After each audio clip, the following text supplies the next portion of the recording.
नमस्कार मित्रों, हमारी चैनल में तमारुं स्वागत है। वडोदरा शहर सहित राज्य में घणा समयथी बेवड़ी ऋतु अनुभवाई रही है, जेना लीधे क्यारे वातावरण में बफारो अनुभवाई रह्यो है, जेना लीधे गभरामण अने चक्कर आववाना बनावो वधवा लाग्या छे।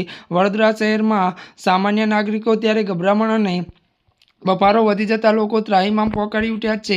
સયાજી હોસ્પિટલમાં ગભરામણ સહન ન થતા 3 લોકોમાં મોત થયા છે। મળતી માહિતી અનુસાર વડોદરા શહેરમાં વરસાદી માહોલ વચ્ચે ગરમી અને બફારાનું પ્રમાણ વધતા લોકોમાં ગભરામણના ત્યારે કિસ્સાઓ વધ્યા છે। વધુ વાત કરી છે ત્યારે મિત્રો જેમાં આજે વડોદરા શહેરના વિવિધ વિસ્તારોમાં સયાજી હોસ્પિટલ દાખલ થયેલા 2 મહિના અને એક પુરુષનું મોત થયું છે। ત્યારે મિત્રો 3 લોકોની સયાજી હોસ્પિટલ સારવાર ચાલી રહી હતી। જો કે મૃત્યુમાં સુશીલ વંશાતરાવ બોકરાણ અને જ્યોત્સનાબેન લખતરિયા અને ત્યારે સરસ્વતીબેન અય્યરના ગભરામણ અને ચક્કર આવવાના લીધે મોત થયા હતા। આ ત્રણેય લોકો સયાજી હોસ્પિટલ દાખલ હતા। ત્યારે મિત્રો આજના માટે બસ આટલું જ। અમારી ચેનલમાં નવા હોય તો અમારી ચેનલને મિત્રો તમે લાઇક, શેર અને સબસ્ક્રાઇબ કરી દેજો। ધન્યવાદ।